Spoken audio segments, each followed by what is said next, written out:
Chicago Sports Overtime. I'm Tina Nguyen. The city of Chicago still buzzing after the Bears and Packers game last night. High stakes, playoff implications. It was dramatic, a walk-off, and boy, was it an instant classic. The Bears beating the Packers in overtime, 22-16. Your final score. Former Bears offensive lineman Steve Edwards joining us here on Chicago Sports Overtime for his weekly Bears discussion with us. Steve, where to begin here?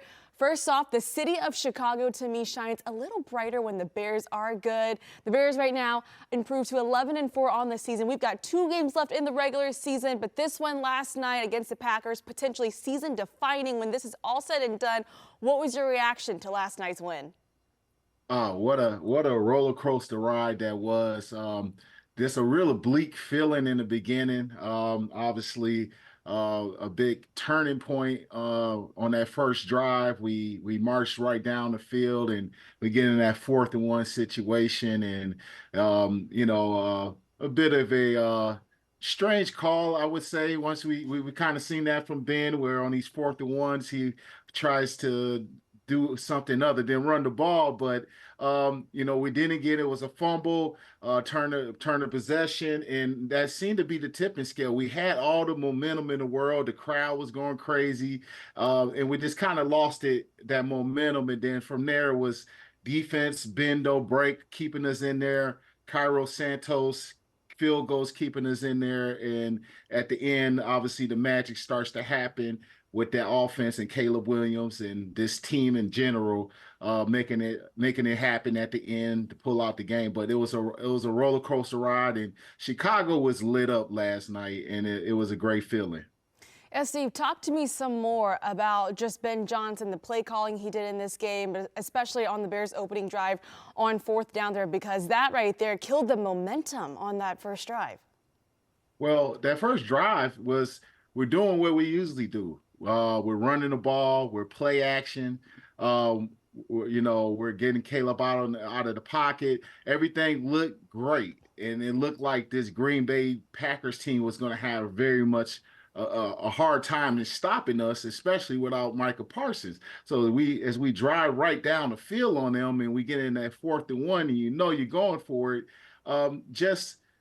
In previous game when we lost in the last play of the game versus Green Bay in Lambeau Field, and we decide to roll out. So it was just a strange call. I just think the momentum was there, just like it's always. We're a hard team to stop when it comes to Kyle Monangai or Swift running the ball with that offensive line. You just thought right there, okay, Ben might have learned this lesson from the last game, and let's just pound it to get that 1 yard, get a new set of downs, let's keep rolling. But he decided to go with a play that had so many components, with Cole Kmet coming under center, and the snap to Monangai, who's a shorter guy with the wind. Just not the ideal call right there. But we'll see what happens here in the future, how he handles those situations, because there'll be more. When you look at how this Bears offense performed last night against the Packers, really stagnant for the majority of the game here. But once again, it came down to the wire, and Caleb Williams had a really crucial role as well, making big plays, big throws as well. But when you look at the first half to the second half, and even later on in the game, what kind of adjustments did you see Ben Johnson make as well when it comes to calling the game? Well, it was hard. They were not on the field much, so the rhythm was off. And it wasn't until the maybe the last few drives of the game that we were able to create some kind of rhythm. And I think this team plays best under pressure sometimes, where we know we have to score. We know we need to get points on the board. And we've seen this before, where this offense kind of will sputter all the way up into the end, and here they go. And then that's always led by Caleb, and his heroics, and he seems to snap into life a little bit when the game's on the line, when there's pressure on, and Ben does the same as well with his play calling. So it's just it was a rhythm that just got off from the first drive. We weren't on the field, and it wasn't until the last three drives of the game that we kind of clicked in and got back to doing what we did with some balance. But it was those shots that we took, and it was some heck of throws by Caleb. I mean, there's some signature throws that you will see him make more and more, but just, I mean, it's the standard of what I think is possibly one of the elite quarterbacks we're going to see here, right here in Chicago. I mean, Caleb Williams, right, continues to progress with Ben Johnson, working with him his first year here in Chicago. But, I mean, he did not play his best game. There's no doubt about that. But he once again made just the right plays down the stretch, giving this team a chance to win the game here. Put on the Superman cape, the Iceman, his nickname. What did you overall see from his performance? Well, it's those things where you've seen all year where you want him to scramble. There's one particular play he avoided the rusher and he maybe should have scrambled. And the one time where he did scramble and he fell short with his knee touching, but he came back and ran a little further. And then there was the time there's checkdowns there and he's not seeing it. So it's those little things that are correctable in a young quarterback, especially in the second year and the first year of this offense. But when it's time to make big throws, there's been no other better player that we ever seen in this Bears uniform at quarterback that could put the ball downfield into tight spaces. You just never feel like you're out of it if you're 3rd and 20, uh, 3rd and 15. You just know that Caleb has the arm, Ben has the scheme, and we have the players in the O-line that we can pull it off. And that's what we saw in those last 3 drives. He just, those things will continue to get better with Caleb. I believe that, but you just can't teach these big play moments and the ice in his veins. That's an unteachable thing.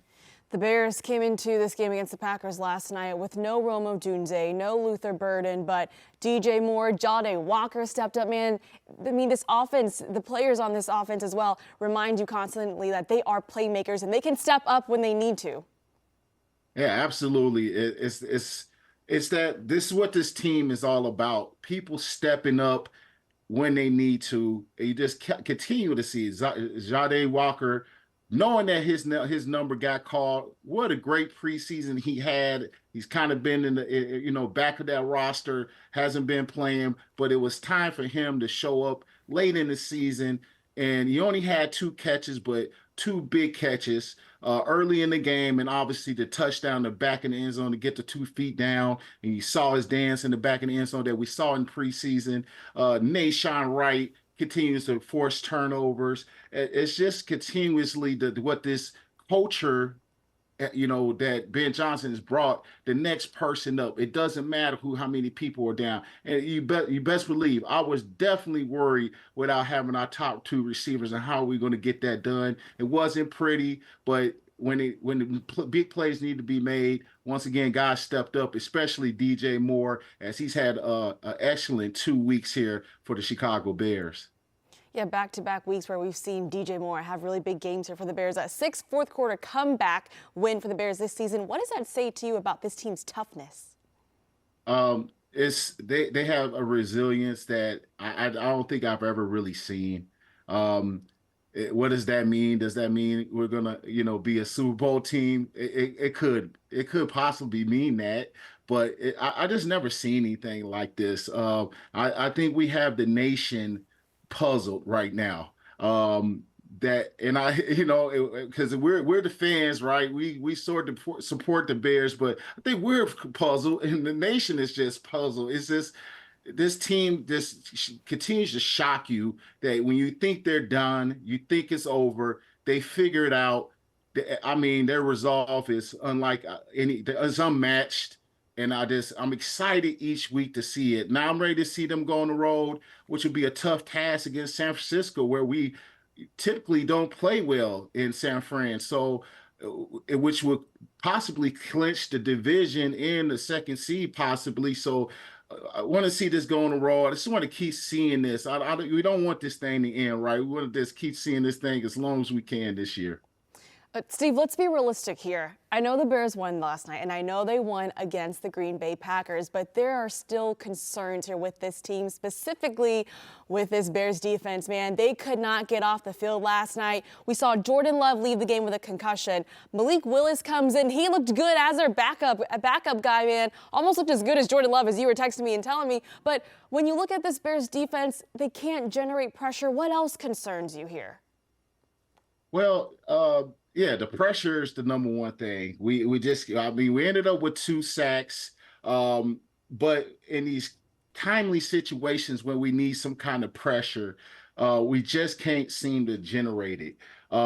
What else was a big concern is our inconsistency in stopping the run. Yesterday, that showed up with Malik Williams as a quarterback running 10 times for 44 yards, and then Emmanuel Wilson, who was the backup running back, 14 carries to 82 yards, and they were moving the chains, and we couldn't seem to stop the run yesterday. We've had some success in the past, so it's an inconsistency in stopping the run week to week, and it's us giving up big plays in big moments that is concerning. We give those big chunk plays, so as much as we play that bend and don't break, there's concerns in stopping the run and big plays being given up and getting to the quarterback. And I think when you start getting into these big time games in the playoffs in the last two, it's if you can't get to the quarterback, that is a huge concern. How do they fix it? I don't know. You just got to continue to blitz. Guys have to step up. Montez Sweat, you saw him get to the quarterback, but it is something that, obviously in the offseason you'll fix and address. But we're in the now. The Bears have to figure it out how to generate pressure because we're going to need it in some crucial games here coming up. Steve, when we look at the NFC playoff picture overall, it's a tight race here. Is this team built to compete in January, and how far do you think that the Bears can realistically go? Sky's the limit, as I've been saying. That's my go-to when I talk to people without trying to throw in the Super Bowl. I said sky's the limit. Yeah, we don't have a pass rush, and we have these things, and we have all kinds of issues. But hey, we continue to win. We have this self-belief, and I don't have an example right now, but there's been examples with teams riding that momentum and that confidence, and it could go a long way. I think with the parity in the NFL right now, there's not one team that is dominant or it's the favorite. You see the Rams. Everybody keeps saying in the NFC, and here comes Seattle, and they knocked them off a couple days ago, in which was a crazy game. Buffalo Bills, 1 second. It's these teams are up there, then they're down, and here comes Philly. So the parity is there. So why not? Why not us? But along the way, we need to continue to try to figure things out, get people healthy, and that's going to be one of the keys. Healthy players, and continue to figure it out, which the Bears are really good at trying to figure things out as we go. And Caleb obviously just getting better and better each week. So that's a scary thing, I think, to other teams. 2 games left in the regular season. Bears with back-to-back wins here. Ben Johnson has this team playing meaningful football in December. Bears beating the Packers last night in OT 22-16. And Steve Edwards, we thank you for your time. We'll see you back here next week. See you next week. Bear down.